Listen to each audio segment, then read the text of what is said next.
Hey, good afternoon, everybody, or whatever it is, wherever you are. Welcome to Fake Dirty Cakes live at 5. Good to see you. Speed of Light, nice to see you. Hiroshima, good to see you too. 6660s, hey man, hit join, and we'll get you on the chat. Thank you to everybody coming here. We are doing this twice a week now, where we are just going to use this time to chat with some of our best and brightest and our friends and fans and all sorts of stuff. I want to throw this hat on because my hair today is no bueno. So, hi, Ellie. So Brian from the 6660s is joining us here today. Now, Brian and I have a great origin story. And Brian, I need you to hit the, you can hit join. I think it's in the lower right, maybe? Something like that, like where you can chat. You can also ask to join. Next to the comment, there's like a little box thing. I think there's something in there where you can ask to join the live. Yeah. So anyway, waiting for Brian to join. Hope everybody's been doing okay. It's been a crazy world out there. But yeah, Brian and I have a great origin story going back many years now. Let's see here. Is this it? Boom. Did I accept it? I see that somebody wanted to. Did I miss it? Oh, there we go. Boom. We got it figured out.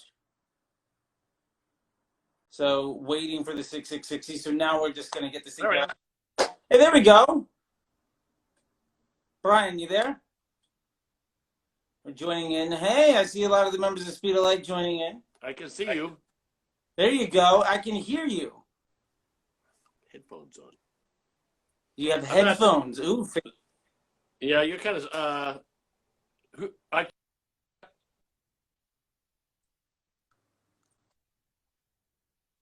Yeah, whatever. Let's see. Your connection's not great. Let's see what happens here. People in the connection. So we did this also with Christina from Exing in the same screen. You there? Yeah, you're on the same screen as me. We can chat with each other. That's how this works. Fast.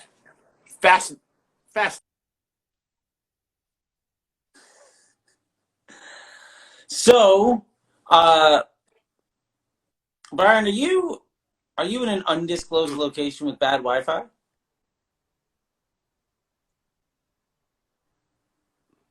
What's that? Yeah, you're just all going to me. Should I try moving out? That's okay. Try moving somewhere else? Sure. I mean, you seem pretty good now. Yeah, I'm not. You keep breaking up on me, but why don't you ask me a question, then I'll just answer and see what happens. You're getting heckled by Speed of Light. That's funny. I love it. Kids. I'm afraid to get heckled by kids. Come on now. What? Yeah. Well, you know, I was gonna say I was enjoying this thing that you and I have a great origin story at the Viper Room. Yes. And if I remember correctly, you came to my birthday party, which was an ACLU fundraiser. Again, yes. Also, this live, by the way, all month long, our lives will be going to the ACLU. So if you feel like donating a penny or a pound, go for it. You know? Yes. So yeah, Dirtycakes was doing an ACLU fundraiser where we Yes. got a $1 match. And I think I was standing outside talking to Rick. And you came in asking, like, if the Dirtycakes are going to be inside. And I was like, oh, well, it's a free show. You can donate. Like, oh, it's a free show. And I didn't know I didn't know it was you that I was talking to. Right. Yeah, not at all. So you were kind of like, inside? I guess there's this show with this band. I don't know. That's right. But it's a free show. I'm going to demand my money back. Like, I think you already had some good jokes going. I did. And then you and I became friends and lovers. We spent a little time in Europe together, traveling around for a couple of months. Came back. I was in the Dirtycakes for a while. Then got booted out because you thought I'd be better on, like, kind of a talky kind of thing than actually playing. And here we are. Yeah, yeah. And you know, I do like the band, your band, the 6660s. Oh, you did. Oh yeah, absolutely. I remember you gave me the record. And you're like, "Can you figure this out?" And that was a Mhm. lot. And then I Yeah, think it was before a Hawaiian tour that you had of certain fun establishments over there. indeed. Well, the 666s were a you know, kind of thing. Now, some say that in reality, not reality. I'm unclear on it myself, but I was in the Well, I business. heard the music. They're real. Yeah, well, the songs are real. The band members, though, I think most of them are in my head. I'm pretty sure. Okay. Okay. I'm fairly certain most of the band members and those photographs are in my head. I'm not sure they're actually real people. I think even the tours might have been in my head. My Well, brother's a, my brother's a graphic designer. He might have just designed the shit or did it. I don't know. It's all kind of strange to me. I'll tell you this: my good friend Marty Atkins, who's a drummer for Public Image Limited and Ministry and a bunch of other bands, he has this recording studio and record company in Chicago called Invisible Records, Yeah. and he has a great book called Tour Smart, and also another one called Welcome to the Music Business. You're fucked. And he talks about this time that this band wanted to get a record deal, so what they did was they went on a European tour, and they fucked up because one of the guys at like midnight drunk went to Ralph's to go pick up some ice cream and got busted. Mm-hmm. That apparently was not in Hamburg at that point in time, Mm-hmm. and totally fucked shit up. However, it was funny enough that they turned it into a shtick, and they got the record deal anyway. They got the record deal anyway. They got the record. We haven't had that much luck yet. Ah, well, you keep Because at it. they keep wanting to meet the band members, and I can't get them all in the same room, except Well, in my head. that's that's going to be difficult. But maybe now in the time of COVID, you can just have them all Skype in with different.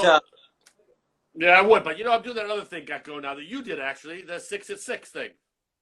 Yeah, well, I love that, and I was glad you brought that up. So one of the things that you've done, and there's a lot of people moving on in here. By the way, we've got people from all over the country checking this out. Ellie, who is a great radio girl from San Francisco. We've got some people that did like a week ago. So we've got people all over.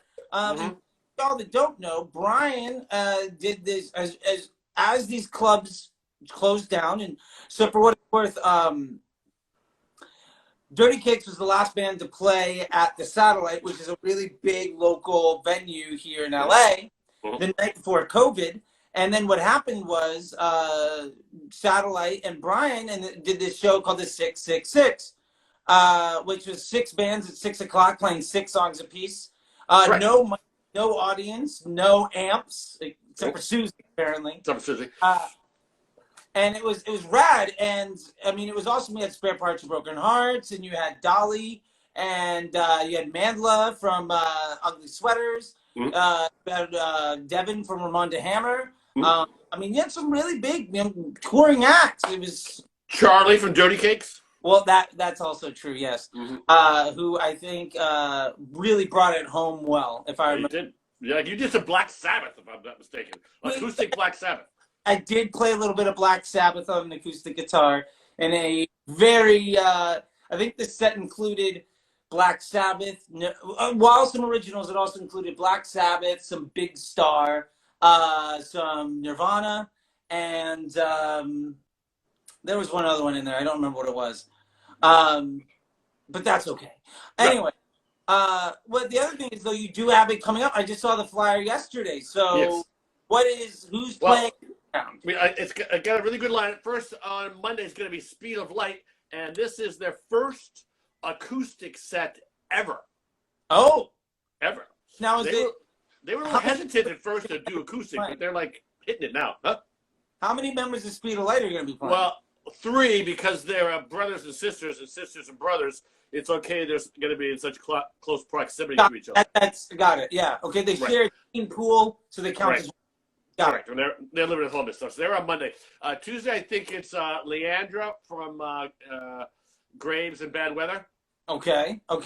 Which is a great band for name. I like it because I like Graves. I like Bad Weather. Put the 2 of them together. Boom. What could go wrong? What could go wrong? Let's see. Wednesday, I think is who's Wednesday? Oh, I know. Nicole Kiki Jaffe. That's a hell of a solo performer. She's fantastic. And then after that, I think it's Jason from the Birth Defects. Oh, doing an acoustic set. Birth Defect's going to do an acoustic show. I'm very excited about it. He says he's dusted off some old stuff. He's great. He's very stoked about it, which is great. And then after that, it's Greta and her husband, Robin. Again, two people who live together. She's from Well Hung Heart. Gotcha. Oh, they're great.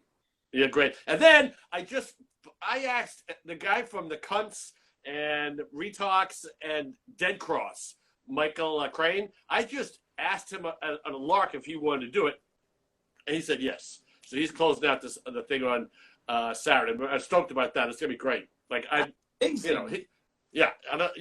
For those who don't know their stuff, those bands are pretty aggressive. So it'll be interesting to see him do solo acoustic. You have the guy from several hardcore mosh pit, big hardcore bands. That should be. Well, I'm excited. I'll actually understand the words this time instead of trying to storm off in circles. Mm-hmm. You do at those shows. It'd be really interesting to see if you can get Melted Bodies in there too. That'd be fun. Maybe next time. Yeah. Maybe next time. Yeah, and also something else besides that. And when's that happening? That's next week? Yeah, so it starts Monday with Speed of Light. Again, one more time, first acoustic set ever.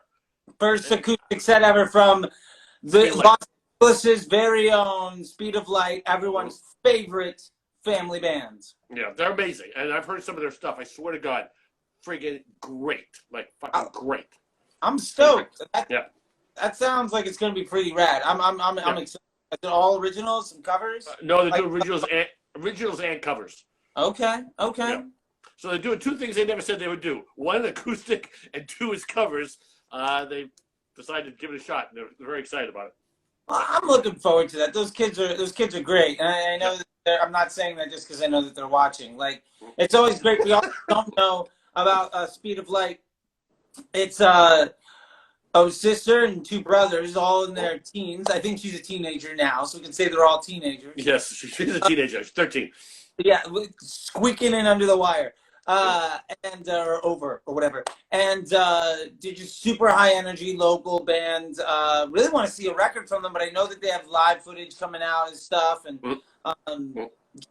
it's something to give faith to the future of humanity. I would say, at least. I'm not playing nearly that enthusiastically, or festivals when I was that age, and nor do I have a brother or a sister. So it was just me playing really bad music to a Casio drum machine plugged into a computer keyboard next to my television while, Saved by the Bell was on. So nice. When did you start playing? How old are you when you started? I think, when I first started playing guitar, I stole my dad's 12-string that he had under his bed. He was playing in the church band when I was 8. And then I got my own acoustic guitar. We went halvesies on one when I was 12. And then when I was 14 in 9th grade, I built an electric guitar in wood shop. And then I worked around enough to actually get another. Here, I'll show you. I have it.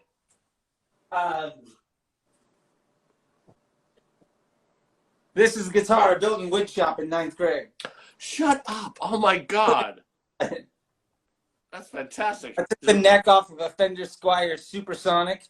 One of the greatest guitars I've ever owned, the Squier Supersonic, not this one. But yeah, walnuts. The cable wasn't long enough I didn't know how a jack was supposed to go, so I just put it right there. I think these strings have been on here for 15 years. What, have you played that recently live at a gig? No, I haven't. I have not played it live recently. Although I do have a nice Dan Electro sticker. And then I've got the old school DOD grunge pedal parental advisory explicit noise sticker. And it's actually blacked in there. And then electronics for my very first big muff. And I used washers from the plumbing class or whatever to keep the from falling through. But I don't think I've ever restrung this guitar. So the original 1998, 99. 98 strings. So it's like a bass, they lasted almost as long as the strings on my bass have. Right, exactly. Yeah. Now you guys have something coming out, right? Charlie? Yeah, we do. Dirty Cakes You, does. you, Yeah, we did a music video to shoot for a song Photograph as well as the song Resist, and we have a new record coming out where we're gonna have Ernie from Body Count gonna do the guitar solo on Resist. We just had our friend Fuzby do a solo for our cover of Nine Inch Nails and Bowie, where we also bring in a little bit of the Guess Who. And Fuzby's rad. First off, he's like one of those guys where he's the best musician in the room, no matter what he does, and it's obnoxious. But Fuzby was a guitar player in a lot of. He was like the hired gun for a lot of people, from like Lou Reed to Rick Ocasek. So like, he's just one of those crazy guys. And I met him Tuesday nights at the Canner's Room, where he would come out and play flute. So it's obnoxious, and yeah, he's amazing. And so we have a couple other really cool guest stars on that record, and I'm super stoked about it. We went out to Rancho with Dave Catching, who's actually going to be on the show on Friday. We're going to have Dave Catching from Eagles of Death Metal and Rancho de la Luna and Masters of Reality and all of that. So I'm super stoked. Hopefully we get this record out soon, or at least the music video. But I know we're already getting airplay. We got what? Well, I know we're already getting airplay. We haven't even released the damn thing yet, and I've seen radio stations all over the last week to start to blast it out. Oh, fantastic. Hey, can I tell you a story about a flute? Please. I love about flutes. I'm going to tell you how old I am. I saw Jethro Tull, I think, on their first stop ever in the United States. When Ian Anderson wasn't even, obviously he was playing flute, but he wasn't the leader of the band at that point. It was this other dude who went on to form Bloodwind Pig. I saw them in 70, oh geez, I don't know, 72? 70 maybe, 1970 at the Boston Tea Party, Jethro Tull, yeah.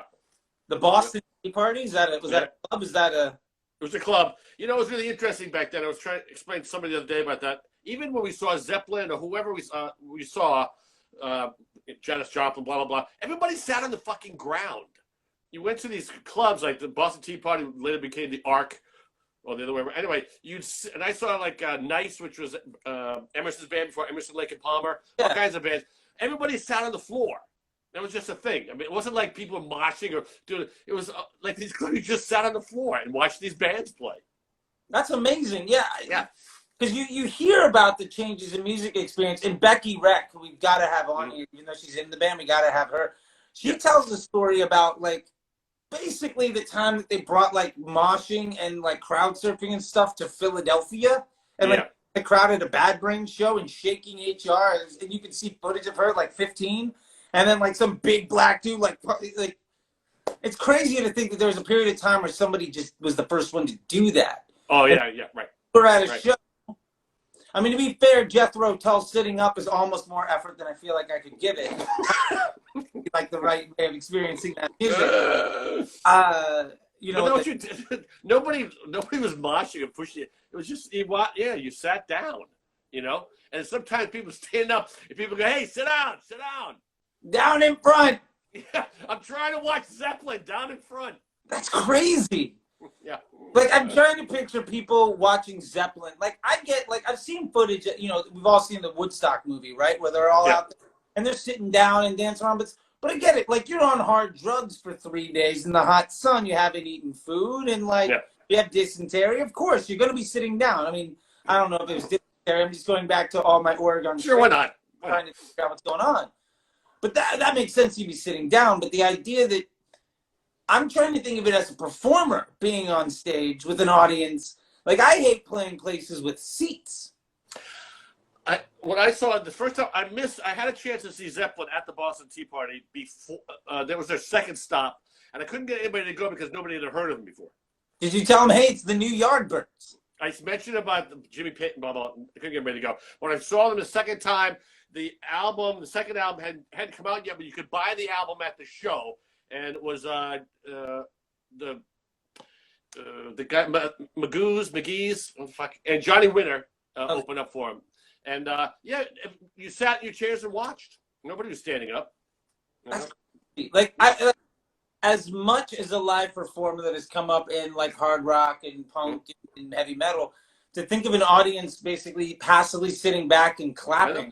Like That's you see crazy. footage, like my favorite footage of back in the day is watching like Chuck Berry sing "My Ding-a-Ling" to like all those like British school children, and they're all just Yeah. sitting like this, Yeah. Right.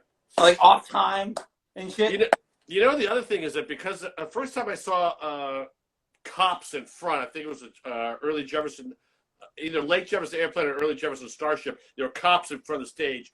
Before that, everybody, you could walk right up to the stage, put your hands on the stage, no matter what show it was, unless it was too high. But there was no barrier ever. Interesting. Yeah. Well, Then I mean, Jefferson Starship, I do think uncontrollable crowd. That's a danger. it's early. It blows against the Empire time. That's a good album. Hard stuff. No, but well, anyway, they were the ones. The first time I saw the cops in front. Yeah. Before that, never. Never. That's No. cool. I love hearing about this stuff because it's like you have to have context for what's going on, right? Because like Right. constantly tell people like you're only as good as who you steal from. You have to understand where things came from, right? And like to understand that. I love the idea that you couldn't convince anybody to go see a Led Zeppelin concert. No, yeah, couldn't do it. That was supposed to be a legendary concert too. I think it was their second stop or the first stop in Boston. Some guy wrote about it afterwards. I think in the Boston Phoenix wrote about it, that people were weeping because nobody had ever heard anything like Zeppelin before. That's what people forget about. Putting aside the music and the performers and stuff, a lot of these bands sonically, nobody heard anything like Zeppelin. Jimmy Page should be in the Rock and Roll Hall of Fame just as a producer. The sound of that band was unheard of. Also, the sound of Bonham's drums were unheard of. Compare that album to like at the same time it came out, Jeff Beck's Beckola. Sure, yeah. It's just sonically, it's just different. You know, I mean, the only thing I ever compare that stuff to that's in the same age might be some like Peace type drumming. But even like the Vanilla Fudge, like you have to wait for him to be in like Rainbow before like it even gets close. Yeah. But I'm just going to go back for a second. Putting aside where music came from, it's also where sonicness came from. And when certain bands came along, when people say they hadn't heard anything like it before, I think what they're referring to is sonically, it was just so different than anything you heard before. It was just like, because Zeppelin got a lot of bad reviews in the beginning from the regular press. Didn't like it. They thought they were like a bunch of shitty blues. Huh? The what? Greta Van Fleet ripoffs? Yeah, exactly. They just thought it was shitty blues. And, you know, but, you know, for us, the kids who had heard it was like, what the fuck is that? You know, it was great. Sonic. Yeah, that's crazy to think about it. You know, funny thing about the history of sound, sonic quality, equipment, and what too. Funny story for those of you that might be guitar nerds or something like that. Let's see if I got this here. I can make this work. Okay, so LaCroix. Right. So right here, I got a Sovtek MiG 50. Right. Yeah. Now let's pretend this is a Marshall or something else. The reason that you have an 8, a 4, and a 16 ohm outlet on the back, right? Yeah. Mm-hmm. So the reason that happened. So Marshall was the company that was building the PA rigs for all the clubs, not just in England, but around the world. They were a PA rig company. And so basically what happened was, because they were built around PA rigs, people generally had to run longer cables for PAs, right? Mm-hmm. And so because the cables were longer, it was adding ohmage. It was adding resistance to the signal. So if you have a 4 ohm speaker and you add 1 ohm of resistance from running 100 for cable, that's a 25% difference. That's very large. The resistance. Right? But if you have a 16 ohm load and you add 1 load to it because it's 100 foot of cable, very little difference. Then what happened is when you make a speaker, the reason that they make speakers are generally 4 ohm speakers, you put 4 of them together as a 4 ohm or 16 ohm cab, is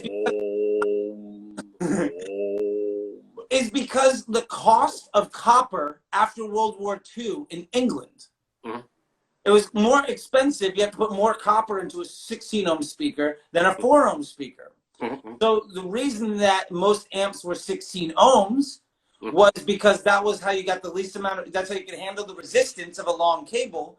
and it allowed the speakers to be the cheapest pieces that you could. But in America, nobody gave a fuck about it, and 4 ohms Nobody. powerful. So all the Fender amplifiers were 4 ohms, and then somebody had to figure out how to make that work into a Marshall stack. But nobody could do that, which is why American speaker companies, why America had to make all of their own speakers, why we have all the great combo Fender amplifier. Bassman was invented because a Fender amp couldn't fit into a Marshall cab because they didn't have the same cost of copper after World War II. Now, have we lost everybody who was watching us? No, No, I think we're pretty good. How about speaking of the Resistance? Yeah. Can you see the T-shirt? I see 8649. 8645. Yeah, have you seen the thing? What is it? 8645, 1120, 11320 or something like that? Like somebody made this license. The whole damn. Oh, nice. Yeah. No, I haven't seen it. No. Now you have a thing where you talk to a lot of different. Where you talk to people who disagree with your point of view, right? Yes. Well, I would say I try to open up lines of communication with those that don't necessarily would not open themselves up to it otherwise, and often they disagree. And we've done hours of video footage like this, chatting with Trump supporters and other people that don't really give a shit. And if you change anyone's mind, I don't know that we've changed anybody's mind. I think we've reinforced prejudices that people have. What I think more than anything is, while not changing the mind of any host, I think what's great is that we are allowing viewers to see the explanation of their ideas from both sides, and you humanize the opposing value system. So right now, if we think of anybody that disagrees with us as the enemy and as evil, it's going to be very hard to understand them as people, and vice versa. And if you don't open up that line of communication, then you're only creating more division.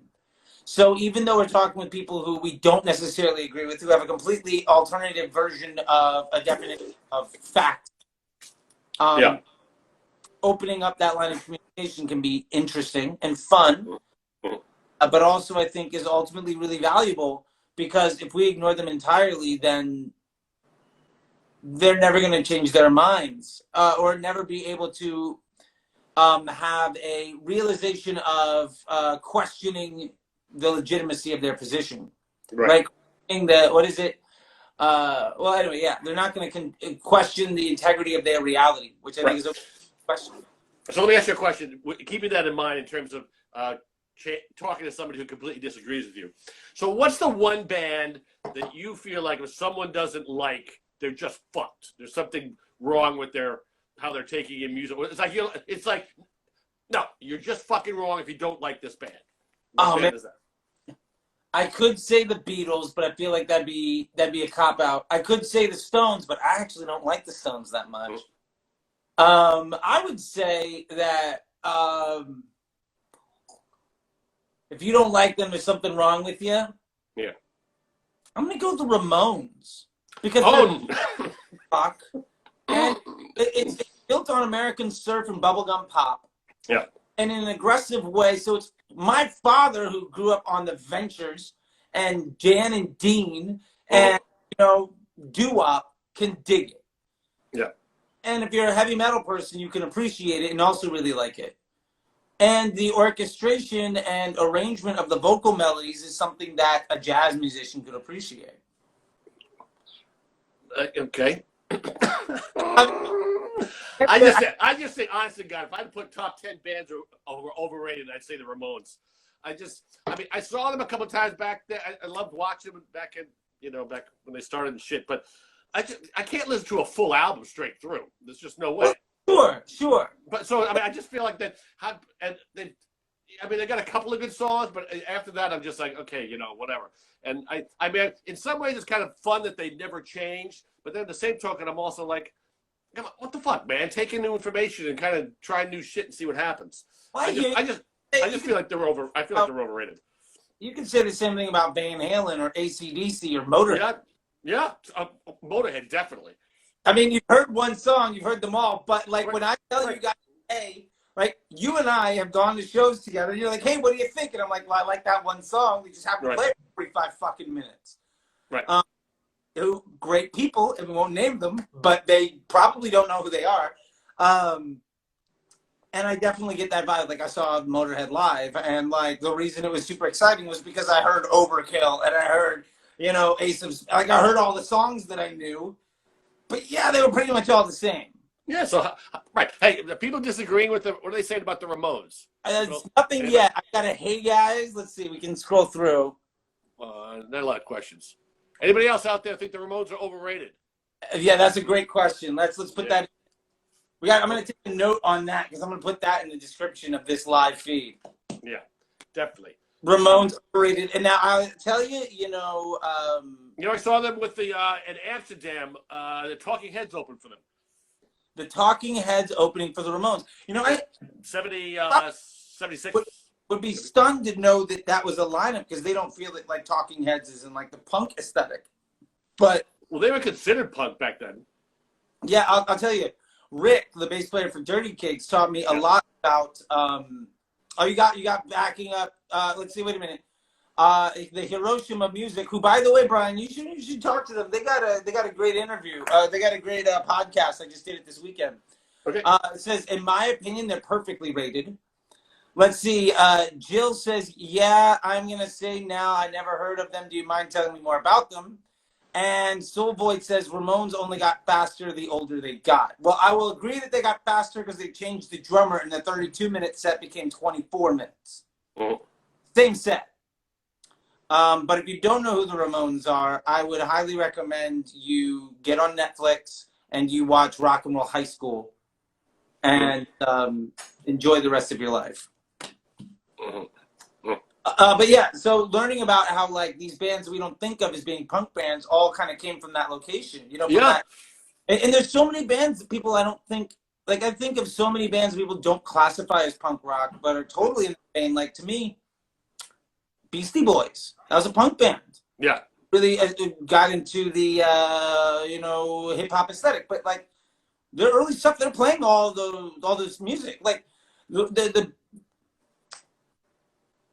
Beastie Boys went on tour with Madonna back at a punk band back in the day, and the fourth member of the Beastie Boys couldn't go on the tour, so he dropped out of the band and started the Grand Royal record label, and now he's just known as not the dropout from the Ramones, he's just Rick Rubin. Oh, is that right? Rick Rubin was the other Beastie Boy, and he couldn't make the tour with Madonna, so he dropped out of the band. Wow. Which is like... He was in the band? As much as people sitting down at the Zeppelin show. He was he was in the band? Yeah. Probably. Yeah, he was a Beastie Boy. Yeah, crazy. I don't know, like, I'd love to see him spit some bars, but it makes a total sense now, like, why he was so capable of doing everything. All right. So what band do you not like that most people like? I mean, I think the band that I have the least amount of admiration that is universally loved would probably be the Stones. Yeah. I think the reason that the Stones have a really good hour of music is because they've been a band for 40 years. Yeah. I saw them when Guns N' Roses opened for them in LA, like in 1989, I think, 90. Anyway, I like the Stones better than the Beatles growing up. So I had never seen them before, and I was like, oh well, what the fuck, I'll go. It's just shocking how many good songs they have. It just keeps going. It's like they have a remarkable catalog. They play more than an hour and a half, 2 hours. It's like every song's like, holy shit, they wrote a lot of good songs. Maybe it's those bands you have to see live. Like I've heard so many people become Bruce Springsteen fans. Yeah. Hour show, and they're like, holy fuck, now I'm a fan. Right. My wife hates Bruce Springsteen, and for my birthday, she got tickets a couple of years ago, whatever. He was doing The River, and she doesn't even know that album, and hates Bruce Springsteen. Can't stand the way he sings. Hates the way he looks. She just can't stand it. Anyway, by the end of the show, she was like, "Okay, I'm a fan." It was just like she was, and never having really heard the music before. Yeah. So I think to become a fan and be like, kind of like. A lot of people who haven't seen him don't get it. He's just live. Whatever the fuck a performer has, he has it. And the show dynamically, it goes to so many different places. It's almost the exact opposite of the Ramones, you know, a band like that, which is one thing. It's just up and down all the place. It's intense. It's this. It's that. It's just like every color in the rainbow of intensity or non-intensity is part of the show. And I think people who haven't seen him are probably sick of people like me saying how great he is. But I swear, my wife's a good example. I fucking hated him, and then saw him, was like, okay, now I understand. You know. You're not the first person that has told me that exact same story. My Right. buddy, his wife was a huge fan, and he couldn't stand them, but he had to do it for work because he works for Hard Rock. And he saw them and he got to meet Little Stevie because he was doing an interview with Little Steven for Little Steven's Underground Garage for Hard Rock. And was like, holy shit, like, I took 30 years to avoid this band, and then all of a sudden I saw them live. And he won't buy their music, but he'll definitely go and play. Right. What was the last big show you went to? The last big show? Yeah. Man, I don't even know. I'm trying to think. Like, there were several shows that I wanted to go to, but I couldn't make. Like, I had tickets to King Diamond, but I couldn't do it. I think that's a really good question. I think I should have a better answer than what I'm trying to think of the last time I really went out to see big shows because I did so much into the local stuff. Right. Yeah. But I think I'd say, man, I don't know. Mm-hmm. Like, I'm trying to think of stuff, and I'm getting like Cal Jam from 2 years ago, or like Weird Al Yankovic at the Hollywood Bowl, or Alan at the Hollywood Bowl. I got tickets for Deftones to see them in August, right? And they just came out, and they're switching into September, which I'm like, well, that's optimistic. Very Very optimistic. I was like, okay, sure, I'll go along with that. But yeah, from August to September, maybe they know something we don't know. Maybe. Have you seen them? Have you seen them? I have seen them. I went to the show once, and I saw the Deftones. The opening acts were Godsmack and then Puddle of Mud. Yeah. But man, Deftones are amazing. I still to this day say that I don't feel that they are appropriately appreciated. I think people them, but I think that the Deftones are one of the top. I would say if I had to go for 90s bands in rock and roll, I would say that they're in top 5 for me to enjoy listening to, and probably top 10 as far as influential are concerned. Right, I mean, and probably top 3 of not being appreciated enough. Oh yeah, definitely top 3 not being appreciated. I mean, you'd be stunned. Like, I think people know White Pony. They probably know 1 or 2 songs from Around the Fur, but it didn't hit them in a way that really meant something, Right.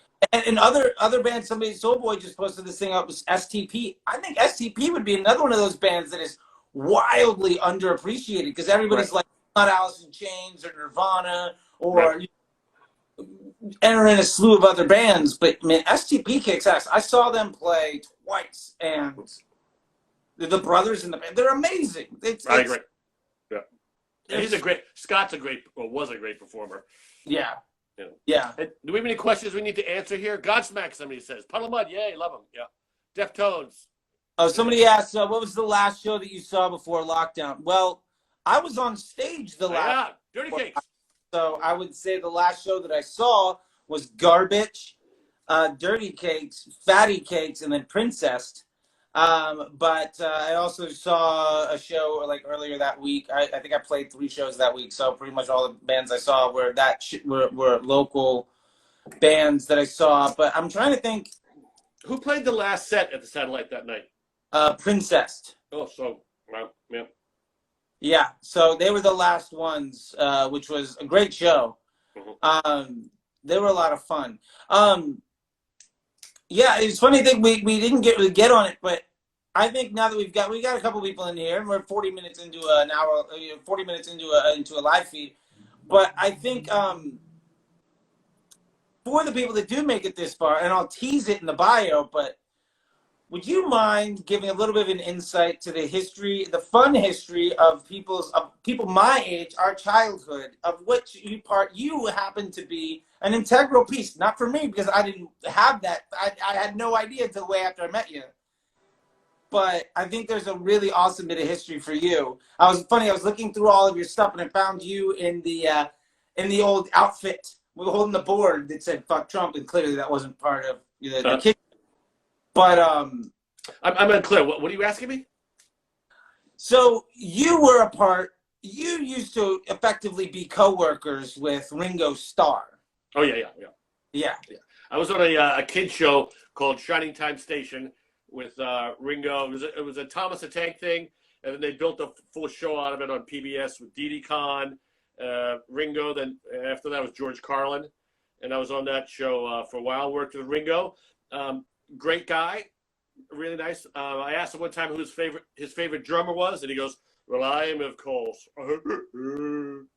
And he was just really nice. He was really nice, just a really great guy. And what we were shooting, and then he came in to shoot his part. Once he got there, we had to. The security became insane. I mean, they knew who we were, but we had to keep showing our ID and shit to the person at the desk, and it was all blocked off and shit. And if we didn't have our ID, even though we've been working there for 3 months, they had to call somebody down and do it. And I took a train with him. I think from Los Angeles to New York, or maybe Chicago to New York. Anyway, everywhere we went, well, everywhere he went, I should say, when I was with him, there were always people knew he was going to be there and were looking for autographs and shit. It was like fucking weird being a Beatle. Like he'd be at a hotel and there's always people outside that got word somehow that he was going to be there and one thing signed or looked at, Ringo, and pictures and stuff like that. It was pretty weird and we landed in New York at Grand Central on the train. It was just fucking packed with people looking to, hang out with Ringo. That's crazy. Yeah, I've seen him around LA. I've seen him in some rooms where like he gets the respect, like people leave him alone and stuff. But gotta be insane to be a Beatle. Who knows? Apparently, for a lot of drummers, think he was a really great drummer, even though his drumming at first glance seems relatively simple. But he had the right jump to it or whatever, and he had that thing. It's like Mick Fleetwood seems like a really simple drummer too, But sure. whatever that he's got that thing that just moves that band along, and Ringo was the right drummer for the Beatles. I can't speak articulately about why he was a good drummer per se, but good drummers think he's a good drummer. Yeah, I mean, never heard any I don't think I've been a good enough Beatles fan to find like demos with Pete Best, but I have no idea what it would be. And you see bands change with like a drummer, like you hear like Nirvana with with before Dave was in the band, and like I couldn't imagine Fleetwood Mac without Mick Fleetwood. Oh yeah, right. I mean, they went through basically almost everybody in that band got swapped out except for him. More or less. I mean, he makes that band I don't know, jump or whatever. Even there's he just got that thing, whatever it is. Got that thing. I mean, Animal, who's my favorite drummer from Motorhead. I immediately know within 30 seconds he's the drummer on the record. He's there's a thing. There's a thing to it. He's just, I don't know what it is, but it's amazing. People have that like signature thing, and it's usually what I find with those is that it's not the person that like overdoes everything. Like when Bonham is playing. I mean, yes, because it's a Zeppelin record, but if you are just cuts of Bonham playing without the rest of the band playing, immediately like that's Bonham. Speaking of that, it's that foot. Yeah. The musician that does that thing better than anybody else is, I don't know if you ever heard this, but there's a Jimi Hendrix box set of all the stuff he did before the Experience. And like when he's just like a guy playing on the records and stuff. And like when he was in Little Richard's band and got kicked out because like he was killing the show and stuff like that. Which is a great fucking thing. Like if Little Richard says, "Hey, look, you need to calm the fuck down," then you're pretty good. But you can hear like 1963, 1964 when he's fresh out of the military, and like 3 notes into his solo, you're like, "Oh shit, that's Jimi Hendrix! Look at that!" Right. It's amazing. Mm-hmm. You see that stamp that people have on things. I gotta get close. I gotta plug in for a second, okay? Hold on a second. Okay. Keep yakking. Ooh. We're getting into we're getting a sneak peek into the underground lair of the 6660s here. I'm in my garage. You're in your garage. Oh, yeah, okay. Got you. The lighting was just, this is the garage.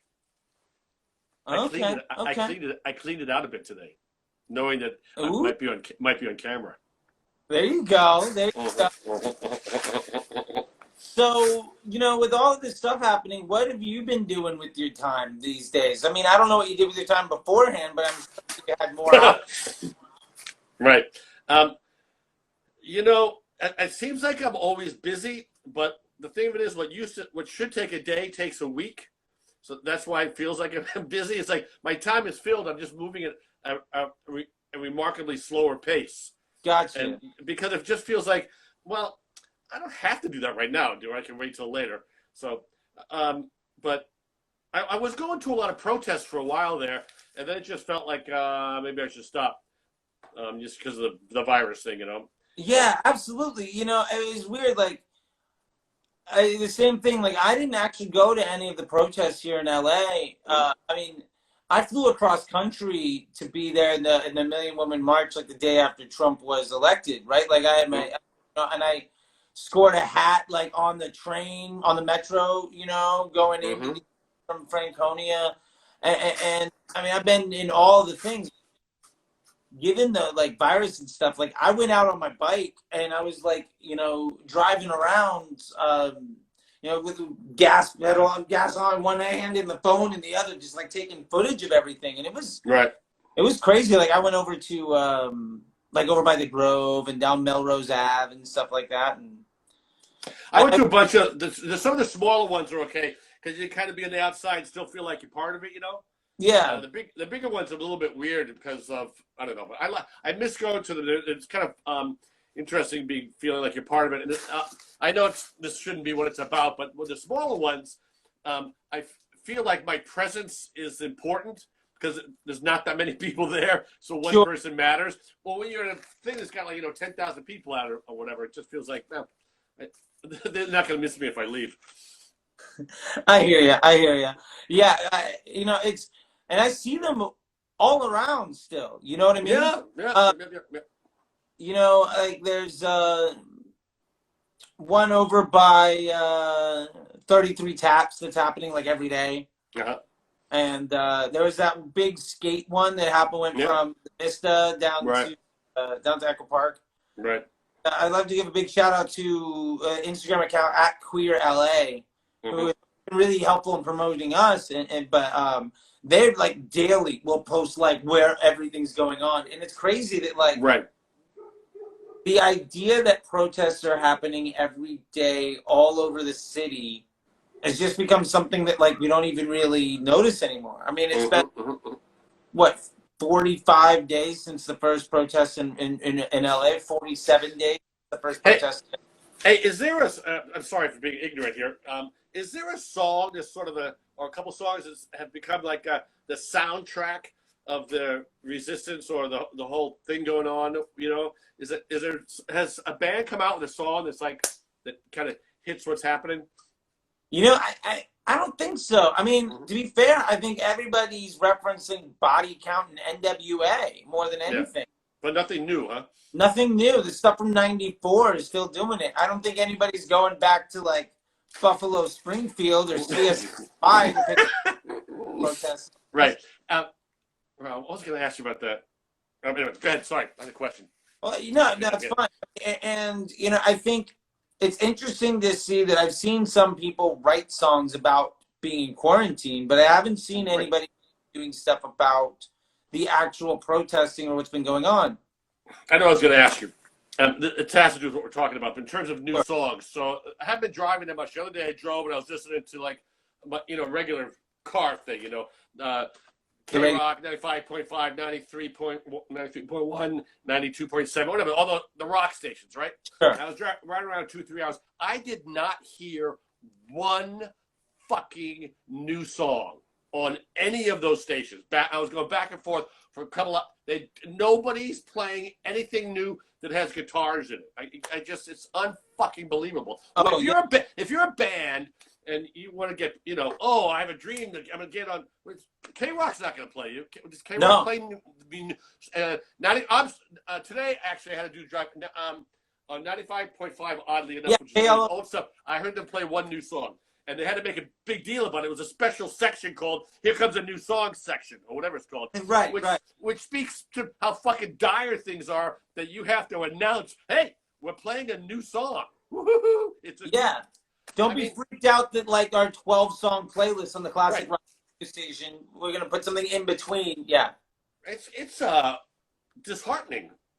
Well, I think, yeah, and you know, that's what's really happening with the centralization of radio stations, right? Is that you're just not getting anything that isn't being promoted by those very big dollars. And to be fair, I think that ethos, that rock and roll, that punk aesthetic, that all of that stuff is happening in different genres of music now. Like, I mean, I think the new punk rock is all of this, like, there's this like really interesting version of hip hop that's coming out that's really fucking punk. And I think that's taking over a large piece of it. I don't know if you ever watch YouTube as like a source of information, not political, but like historic. But there's this great channel called Punk Rock MBA. Okay. And something worthwhile to check out. He goes way into that stuff too. But I mean, yeah, like the only places that guitars are being featured in any new music is coming out of like Chad rock country music, where you're getting like Florida Georgia Line, who to be fair, far bigger than any rock band is these days. But why is it that a market as big as Los Angeles, there's not a station that basically plays all new music? I don't understand it. We have a lot of rock stations, so people like rock and roll. In Los Angeles, there was clearly a big local scene going on, and people, you know, why is it not a radio station playing fucking new shit? I mean, I tell you, I don't know. Like, what I do see is KLBP down in Long Beach is doing good stuff, and you know, there's some really good shows. Walter and Fonz and Moonkill Radio. I mean, I'm not going to list them all. Those are just the people that played our music. Okay, so like I know them. But yeah, KXLU is doing some cool stuff. There's KCRW. Yeah, people are feeding into here. Which is, be honestly, like, you got to be a certain genre or a certain thing. Like, I think there's honestly, like, the market is so large, but there's also this thing of like there's no space in the frequency for like local radio station that could do that non-corporate thing. You know what I'm saying? I mean, yes. AXLU from my bedroom, and I can hear KCRW, but half the time. But the KCRW stuff, they'll only have a certain couple hours of like rock, then they do other stuff. I'm talking about a station that's just like K-Rock used to be. Yeah. You know, 10 years ago, whatever, you know, they played mostly new stuff, and then, you know, because of Foster the People and whatever the fuck, all these other bands sort of come along and fucked everything up with their, you know. What's that Canadian band? Not Foster the People. What's that big Canadian? Fire, Arclight Fire. What's it? Arcade Fire. Arcade Fire. Then they fucked everything up too. You know. K-Rock's idea of a new song is something that the Foo Fighters did 20 years ago. Sure. Yeah, they're like, hey, we got the new hit. It's from the Arctic Monkeys record from 5 years ago. Arctic Monkeys. Yeah, exactly. Yeah. We got this new smash hit. It's from this brand new record by Queens of the Stone Age called Rated R. Right. So why don't we start? Why don't we ask for some money from the people now? Take a couple of dollars. We'll buy ourselves a radio station. Okay. And we play local stuff. No, just new stuff. That doesn't be local. Just new stuff. Yeah, you know, that's a good point. Just new stuff. I don't know if you know this, but have you ever been to La Cita on Friday nights? La Cita on Friday nights has this night called Angry Hour. And it's like a 4-hour happy hour, and the guy brings in pizzas and stuff. It's awesome, right? Yeah. Well, he does also a show out of Boyle Heights, and you can basically only hear it in like the Boyle Heights area. Yeah. My point is, I feel like we could cover the Los Feliz, Silver Lake, Echo Park, Atwater, Village, you know, east of Hollywood, north of downtown, not quite Glendale, Pasadena. Yeah. I feel like we could throw up a transponder and make some stuff happen. Yeah. Because there's enough music to do it, and it doesn't all have to be local stuff. Well, I'm saying, I mean, there's so many great bands in Los Angeles. There's so many great bands in Chicago, in Philadelphia, San Francisco. Everywhere there's great bands. And there's a lot of fucking great music. Nobody's hearing it, and there has to be an audience for it. I'm positive. You would like to have a station that you listen to, and it was all new rock. I'll be Fucking awesome. rad, right? It's awesome. I remember when I was in Florida, I was a radio DJ. And I did like a whole mix, but I did I did feature new bands. And one of the things I would do is any band that was coming through town, I would make sure to like blast their stuff out and give tickets away to their shows to make sure that, it was bigger. Or if it was at like a local club, say like I was on the air till 9 p.m., right? So I would have the band come in basically after sound check. I was like 15 minutes from like the strip. So like they could sound check at like 6 or 7, come back to the station, chat with for like half an hour, and then go back out to the radio, go back out to the. And the radio station fans were always going to these local shows, and so like maybe it was like a Thursday night or a Friday night or something. You were guaranteed to have some baked-in goodness, right? And if it's like, if you had the same thing set up for like whoever's doing the residency at the Echo or at the Satellite or any of those things. I mean, I think it'd be super awesome to have that kind of support. And to the point of like, is there ability now, given our technological advancements as a society, to effectively do that? And I don't know, because there's something about terrestrial radio that is bigger than what the internet can do. Mm-hmm. What is terrestrial radio? Like FM, AM. Oh, yeah. Because I was in FM and AM radio DJ, and then I moved to Sirius XM, and like, it was very different. Like, nobody listened to my show when I was on Sirius XM, even though I had like, I was on the air to like, a couple million. I think I was on a radio station that had like 1.5 million listeners on the shows that I was on. Wow. But that's what happens when you're in like the brand of radio I was in. But like, nobody I knew listened to it. Right. So it was like this really weird thing that like, it had this weird disjoint, like there was no, immediate impact of what was going on. Didn't 95.5 like in the early 90s, wasn't that like a metal station? Locally, LA? It was not. It was just they played metal. Like I don't know. I moved to LA in like 2012. Yeah, 95.5 used to be a metal station. Because I remember when I first moved to my first 6 months to LA, maybe my first 2 months in LA.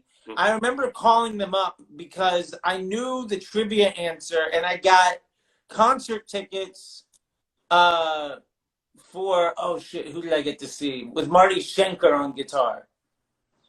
Son of a bitch. But yeah, like it was old school heavy metal. Yeah.